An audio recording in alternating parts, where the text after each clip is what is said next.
Vocês já ouviram aquela frase "cuidado com o que você deseja"? Pois é, minha mãe descobriu isso da pior forma possível. Quando ela gritou "arrume suas coisas e vá embora", naquela tarde de quinta-feira, ela não fazia ideia do que estava prestes a acontecer. Eu não só arrumei minhas coisas, eu cancelei todos os débitos automáticos das contas da casa antes de sair pela porta. Água, luz, internet, financiamento, tudo. Em uma semana, a casa que eu sustentava há 2 anos virou um pesadelo. E sabe o que mais? Eles mereciam cada segundo do que veio depois. Porque o que essa família me fez, o que eles tramaram pelas minhas costas, isso vocês não vão acreditar. Meu nome é Cristiane, tenho 32 anos. E essa é a história de como descobri que às vezes a melhor vingança é simplesmente parar de ser boa demais.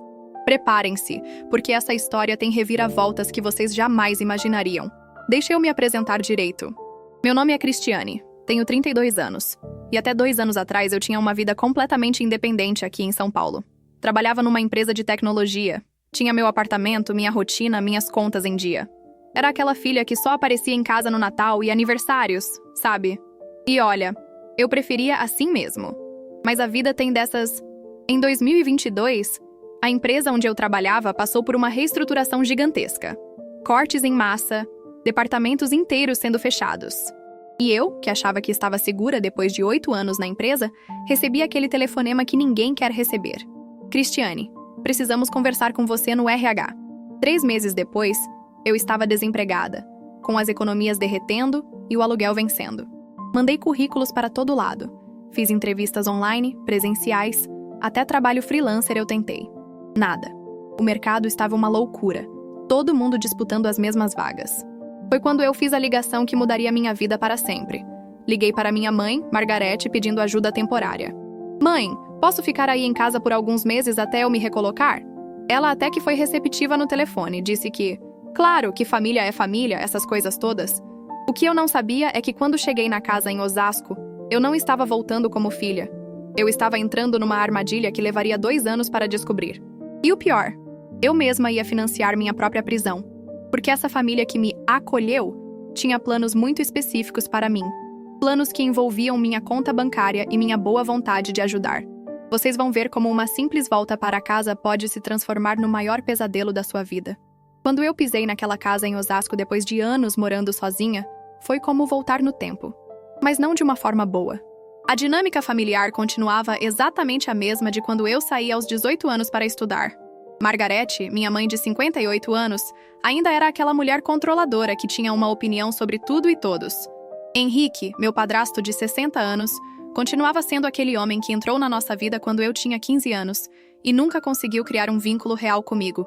E tem a Vanessa, minha meia-irmã de 24 anos, a filha dourada, a princesinha que nunca fez nada de errado na vida. Vocês sabem aquele tipo de pessoa que parece que nasceu com uma estrela na testa? Pois é, essa é a Vanessa. Enquanto eu cresci ouvindo Cristiane, você podia se esforçar mais. Cristiane, por que você não pode ser mais como a Vanessa? Ela cresceu ouvindo elogios e ganhando tudo de bandeja. Deixa eu contar uma coisa que resume bem como sempre foi. Quando a Vanessa fez 16 anos, ganharam um Corsa Zero para ela. Festa, bolo, todo mundo comemorando. Quando eu fiz 16, minha mãe disse: se você quiser um carro, vai ter que trabalhar e comprar. E foi exatamente isso que eu fiz. Trabalhei em loja, fiz bico de babá, juntei cada centavo para comprar minha primeira moto usada. Meu pai biológico, esse sumiu quando eu tinha 10 anos. Simplesmente decidiu que não queria mais ser pai e foi embora. Nunca mais vi. Nunca mais soube dele.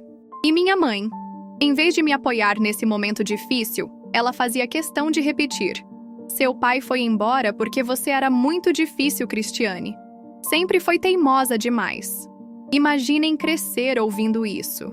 Imaginem sempre sentir que você precisa provar seu valor, que você nunca é boa o suficiente, que qualquer coisa que você faça pode fazer as pessoas que você ama irem embora. Pois é, essa era a minha realidade.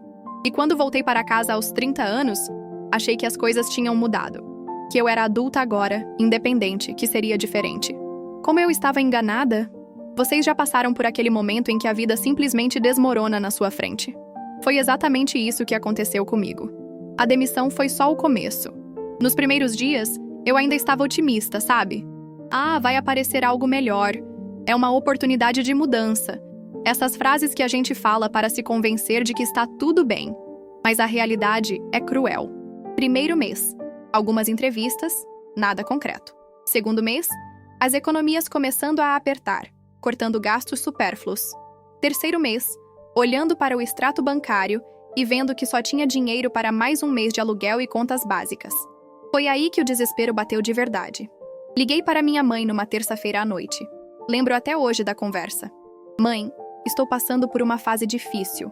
Posso ficar aí em casa por alguns meses até conseguir me recolocar no mercado? Ela foi até simpática.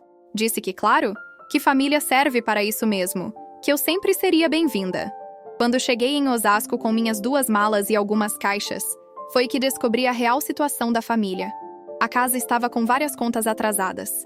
Henrique tinha reduzido as horas de trabalho na oficina mecânica por causa de problemas de saúde nas costas. Margarete estava desempregada há meses, vivendo de uns trabalhos esporádicos de limpeza. E a Vanessa? Bem, a Vanessa estava se encontrando, fazendo um curso de estética que custava uma fortuna e não contribuía com nada em casa. Cristiane, minha mãe disse no primeiro jantar. Que bom que você voltou. A gente está precisando de uma ajuda aqui em casa mesmo. Na hora, interpretei como carinho, como se ela estivesse feliz em me ter de volta. Que ingênua eu fui. Nos primeiros dias, ofereci ajuda com algumas contas pequenas. Deixa que eu pago o mercado dessa semana. Deixa que eu ajudo com a conta de luz. Parecia natural, né? Eu estava morando lá. Era justo contribuir. O que eu não percebi é que estava assinando minha própria sentença de morte financeira. Porque essa ajuda temporária ia se transformar em algo muito, muito maior. O que começou como uma ajudinha temporária virou a maior armadilha da minha vida. E o pior é que aconteceu tão gradualmente que eu nem percebi quando deixei de ser filha para virar a vaca leiteira da família. Primeiro foram as contas básicas. Cristiane, você pode pagar a luz esse mês? É só até eu conseguir um trabalho fixo. Depois veio a água, o gás, o mercado. Em 3 meses, eu estava pagando literalmente tudo. Hipoteca da casa, financiamento do carro da Vanessa, planos de celular de todo mundo, internet, TV a cabo. Vocês têm ideia de quanto isso custava? Mais de $7.500 por mês saindo da minha conta. E sabe qual era a parte mais revoltante? Eu não só pagava tudo, como ainda fazia todos os trabalhos domésticos. Acordava às 6 para fazer café da manhã para todo mundo, limpava a casa inteira, lavava roupa, fazia almoço e jantar. A Vanessa? Essa dormia até meio-dia. Acordava, tomava banho, saía para o curso de estética e voltava só à noite para jantar pronto. Cristiane, você que está em casa mesmo, né? Pode dar uma organizada na cozinha? Cristiane, já que você vai ao mercado, pega umas coisas para nós também. Cristiane, o banheiro está precisando de uma limpeza. Era sempre assim, sempre eu. Sempre a Cristiane que resolvia tudo. Em 2 anos, eu gastei mais de 180 mil reais das minhas próprias economias. 180 mil reais. Dinheiro que eu tinha juntado trabalhando anos, planejando meu futuro, sonhando em comprar meu próprio apartamento. Tudo indo pelo ralo para sustentar uma família que me tratava como empregada doméstica não remunerada. E o pior de tudo? Eles ainda reclamavam. Cristiane, você comprou a marca errada de sabão em pó. Cristiane, esse arroz está meio sem sal. Cristiane, você podia caprichar mais na limpeza do banheiro. Eu estava literalmente sustentando essas pessoas e ainda ouvia críticas diárias. Mas vocês sabem o que mais me doía? Era a forma como eles falavam de mim quando achavam que eu não estava ouvindo. Pelo menos a Cristiane está servindo para alguma coisa agora. Sorte nossa que ela voltou para casa, né? Como se eu fosse um objeto, uma ferramenta útil, não uma pessoa da família. E eu? Eu engolia tudo calada, porque achava que era temporário, que logo eu conseguiria um emprego e sairia dali. Mas eles tinham outros planos para mim. Depois de 1 ano e meio sustentando a família, finalmente apareceu uma luz no fim do túnel. Uma empresa de marketing digital em São Paulo me chamou para uma entrevista. Era exatamente na minha área, salário excelente, benefícios bons. Eu estava eufórica. Finalmente ia conseguir sair daquela situação e voltar a ter minha vida. A entrevista estava marcada para uma quinta-feira às 14 horas na Vila Olímpia. Eu tinha planejado tudo. Sairia de casa às 12h30, pegaria o trem, chegaria com tempo de sobra. Na quarta à noite, avisei para todo mundo. Gente, amanhã tenho uma entrevista super importante. Vou precisar do carro para chegar no horário. Margarete estava na sala assistindo novela quando falei isso. Ela nem tirou os olhos da TV. Ah, Cristiane, esqueci de falar. Marquei médico para o Henrique amanhã de tarde. Vamos precisar do carro. Meu coração disparou. Mãe, mas essa entrevista é muito importante para mim. Não dá para remarcar o médico? Ela me olhou com aquela cara de deboche. Saúde vem em primeiro lugar, filha. Você vai de transporte público mesmo. Gente, de Osasco para Vila Olímpia de transporte público são quase 2 horas nos melhores dias. E quinta-feira de tarde? Trânsito infernal, trem lotado, conexões complicadas. Eu implorei, expliquei a importância, ofereci pagar um Uber para o médico do Henrique. Nada. Não, Cristiane, o carro fica aqui. Saí de casa às 11 horas da manhã. Peguei ônibus até a estação, trem lotado, baldeação, mais trem, metrô, caminhada. Chegaram 14h30 na empresa. 30 minutos de atraso. A recepcionista me olhou com pena. Oi, você é a Cristiane? Infelizmente a vaga já foi preenchida. O candidato anterior chegou no horário e foi muito bem na entrevista. Voltei para casa destruída. Chorei no trem inteiro. Quando cheguei, a família estava toda na sala, relaxando, assistindo TV. O carro estava na garagem. E aí, como foi a entrevista? Perguntou a Vanessa com um sorrisinho no rosto.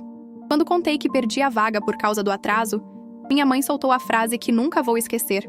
Ah, pelo menos não precisamos nos preocupar com você saindo daqui tão cedo, né? Foi nesse momento que algo clicou na minha cabeça. O tom dela não era de consolo. Era de alívio? Satisfação? Como se ela estivesse feliz que eu tinha perdido a oportunidade. Mas eu ainda não conseguia acreditar que minha própria mãe faria isso de propósito. Que ingênua eu era. Porque o que eu descobri depois disso foi muito, muito pior. 3 semanas depois do episódio da entrevista, aconteceu algo que mudou tudo. Era uma sexta-feira à noite, eu estava no meu quarto mexendo no notebook quando ouvi vozes vindas da cozinha. A casa é pequena, as paredes são finas, então dava para escutar conversas quando o pessoal falava um pouco mais alto. No começo pensei que era só uma conversa normal, mas aí ouvi meu nome. A Cristiane sempre foi fácil de manipular, desde pequena. Era a voz da Margarete. Meu sangue gelou. Fiquei imóvel, prestando atenção em cada palavra. Ela fará qualquer coisa se achar que isso vai nos fazer amá-la, continuou minha mãe. Lembram quando ela era criança? Sempre tentando agradar, sempre querendo aprovação. Agora não é diferente. Henrique riu. Pois é, e olha como está dando certo. Ela paga tudo aqui em casa e ainda faz todo o serviço doméstico. Mas o que veio depois foi a punhalada final. A Vanessa falou. Mãe, aquela empresa de marketing mandou outro e-mail para ela ontem. Eles queriam remarcar a entrevista. Meu coração parou. E o que você fez? Perguntou Margarete. Óbvio que recusei em nome dela. Disse que ela não tinha mais interesse na vaga. Gente, eu não conseguia acreditar no que estava ouvindo. A Vanessa tinha acesso ao meu e-mail. Ela estava interceptando minhas mensagens e recusando oportunidades de emprego em meu nome. Boa, filha, disse Margarete. Não podemos deixar ela sair daqui agora. Quem vai pagar as contas? Quem vai cuidar da casa? Henrique completou. Exato. A Cristiane está numa situação perfeita aqui. Ela se sente útil, nós temos tudo pago, todo mundo ganha. Eles estavam rindo. Rindo da minha situação. Rindo de como tinham conseguido me transformar na escrava financeira da família. E se ela descobrir? Perguntou a Vanessa. Ela não vai descobrir, respondeu Margarete. A Cristiane sempre foi ingênua. Ela acredita em tudo que a gente fala. Além do mais, para onde ela vai? Gastou todas as economias aqui, não tem mais dinheiro para sair. Eu estava tremendo de raiva, de tristeza, de decepção. 2 horas ali, ouvindo eles planejarem como me manter presa, como me explorar, como destruir minhas chances de independência. Eles não me viam como filha, como irmã. Eu era apenas uma fonte de renda, uma idiota útil que eles podiam manipular à vontade. Naquela noite não consegui dormir. Fiquei pensando em cada situação dos últimos 2 anos, reinterpretando tudo sob essa nova perspectiva. Quantas oportunidades a Vanessa tinha sabotado? Quantas vezes eles tinham mentido para me manter ali? Quantas vezes eu tinha sido trouxa? Mas uma coisa eu sabia. Isso ia acabar. E eles não faziam ideia do que estava por vir. No sábado de manhã, acordei com uma determinação que nunca tinha sentido antes. Não ia mais fingir que não sabia de nada. Não ia mais ser a Cristiane bobinha que engole tudo calada. Era hora de confrontar essa família e mostrar que eu não era mais a criança desesperada por aprovação. Esperei todo mundo estar na sala depois do almoço. Margarete estava no sofá mexendo no celular, Henrique assistindo futebol, Vanessa pintando as unhas. A cena perfeita da família que eu sustentava relaxando no fim de semana. Gente, precisamos conversar. Falei ficando de pé no meio da sala. Margarete nem levantou os olhos do celular. Fala, Cristiane. Eu descobri sobre vocês interceptando meus e-mails. Descobri sobre a sabotagem nas entrevistas de emprego. Descobri sobre os planos de vocês para me manter aqui como escrava financeira. O silêncio que se fez foi ensurdecedor. A Vanessa parou de pintar as unhas. O Henrique desligou a TV e minha mãe finalmente me olhou nos olhos. Do que você está falando, Cristiane? Ela tentou fingir inocência, mas eu vi o pânico no olhar dela. Não finge que não sabe, Margarete. Ouvi vocês ontem à noite na cozinha. Ouvi tudo. Como vocês me chamaram de fácil de manipular. Como a Vanessa recusou ofertas de emprego em meu nome. Como vocês planejaram me manter aqui para pagar as contas de vocês. A Vanessa tentou negar. Cristiane, você deve ter entendido errado. Entendido errado? Eu gritei. Vanessa, você hackeou meu e-mail. Você recusou uma vaga de emprego se passando por mim.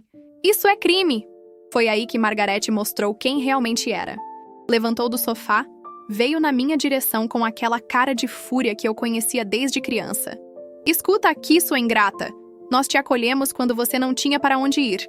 Te demos teto, comida, uma família. E agora você vem aqui nos acusar? Acolheram? Eu ri, mas era uma risada amarga. Vocês me transformaram numa escrava. Eu pago todas as contas dessa casa, faço todo o trabalho doméstico e ainda sou tratada como lixo. Isso não é acolhimento, é exploração. Henrique tentou intervir. Cristiane, você está exagerando. Exagerando? Eu gastei mais de 180 mil reais dos meus próprios savings sustentando vocês. Enquanto a princesa aí, apontei para Vanessa, não move uma palha para ajudar. Margarete estava vermelha de raiva. Você quer saber? Arrume suas coisas e vá embora. Ninguém pediu para você voltar.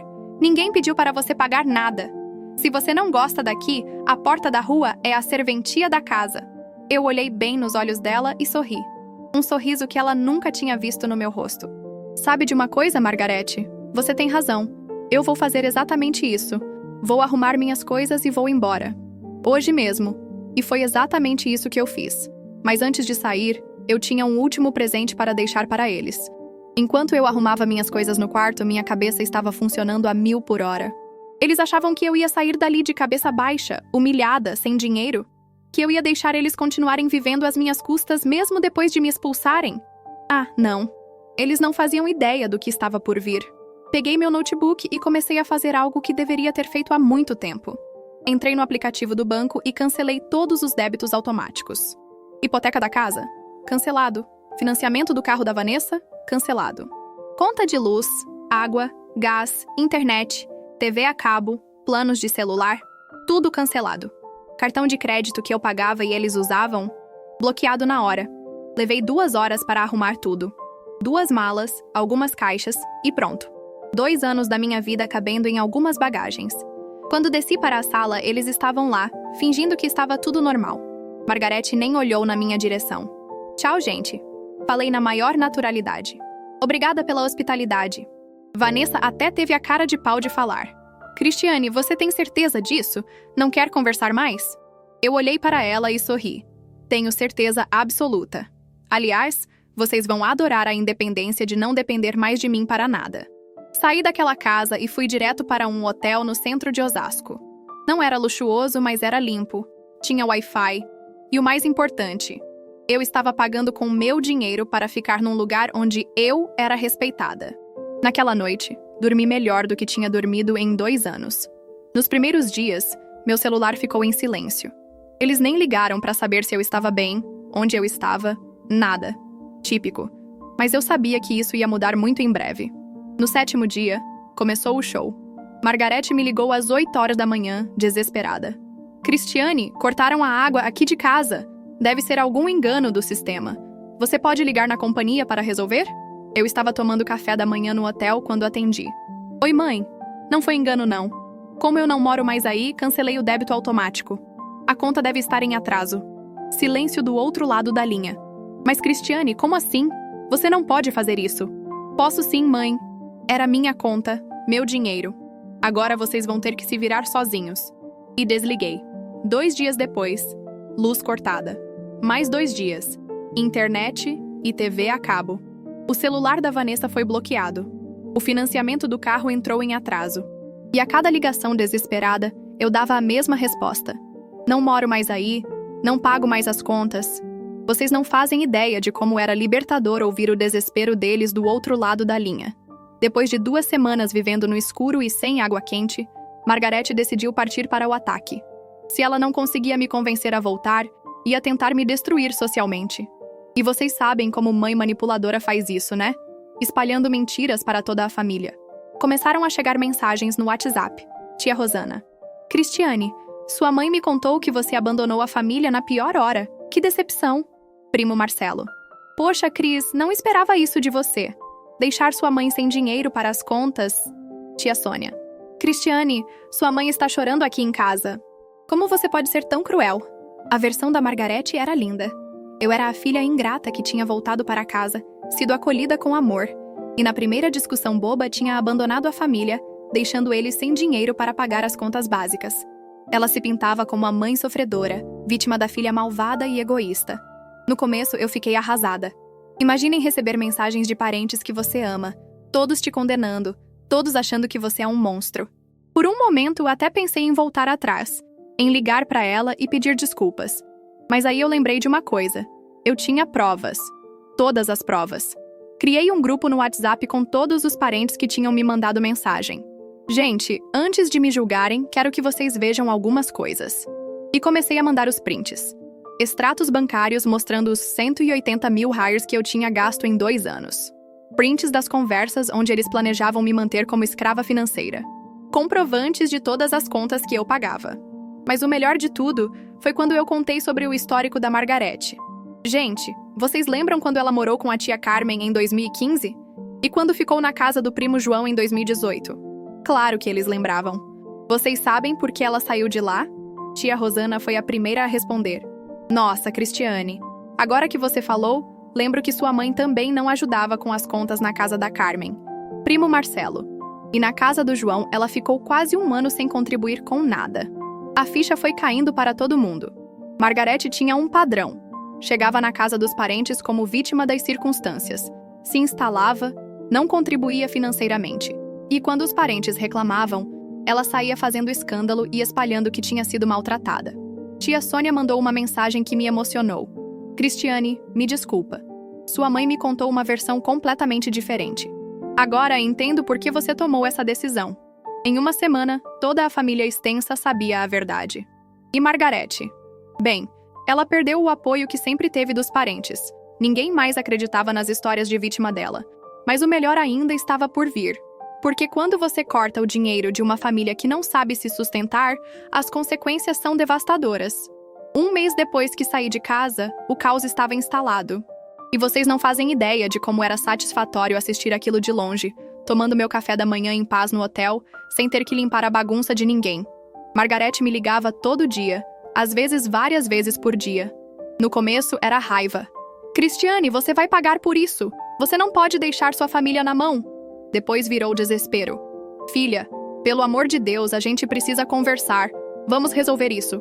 E por último, tentativa de chantagem emocional. Cristiane, sua mãe está passando mal de tanto estresse. Você quer que eu tenha um infarto? Mas eu não cedia. Para cada ligação, minha resposta era a mesma. Mãe, vocês são adultos. Se virem. E desligava. A situação da casa estava cada vez pior. Sem água há 3 semanas, eles tinham que buscar água na casa dos vizinhos. Sem luz, viviam à base de velas e lanternas. A internet cortada significava que a Vanessa não conseguia nem fazer as aulas online do curso de estética. O carro foi levado pelo banco por falta de pagamento. Henrique tentou voltar a trabalhar mais horas na oficina, mas as dores nas costas pioraram. Margarete conseguiu alguns trabalhos de limpeza, mas o dinheiro mal dava para comprar comida. E a Vanessa? Bem, a princesinha teve que enfrentar a realidade pela primeira vez na vida. A primeira vez que a vi depois que saí de casa foi no supermercado. Eu estava fazendo compras quando esbarrei com ela no corredor dos produtos de limpeza. O contraste era gritante. Eu estava bem vestida, cabelo arrumado, unhas feitas, enquanto ela estava com uma aparência, digamos, bem diferente do padrão Vanessa. Cristiane! Ela me chamou, e eu vi lágrimas nos olhos dela. Pelo amor de Deus, você precisa voltar para casa. Está tudo uma bagunça. Mamãe está desesperada. O Henrique está doente. Eu não sei mais o que fazer. Olhei para ela com a maior tranquilidade do mundo. Vanessa, você tem 24 anos. É adulta. Arruma um emprego e ajuda sua família. Mas eu não sei fazer nada. Ela chorou. Nunca precisei trabalhar. Pois é, respondi. Talvez seja a hora de aprender. Ela tentou me agarrar pelo braço. Cristiane, por favor. Nós erramos, eu sei que erramos, mas você não pode nos deixar assim. Eu me soltei gentilmente. Vanessa, vocês me deixaram assim por 2 anos. Agora é a vez de vocês sentirem como é.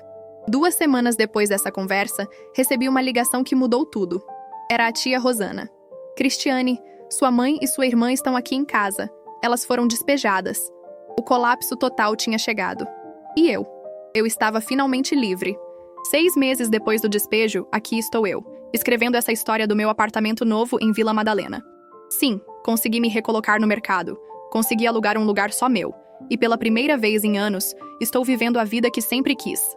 Margarete, Henrique e Vanessa estão morando na casa da tia Rosana. E adivinhem, o mesmo padrão se repetiu.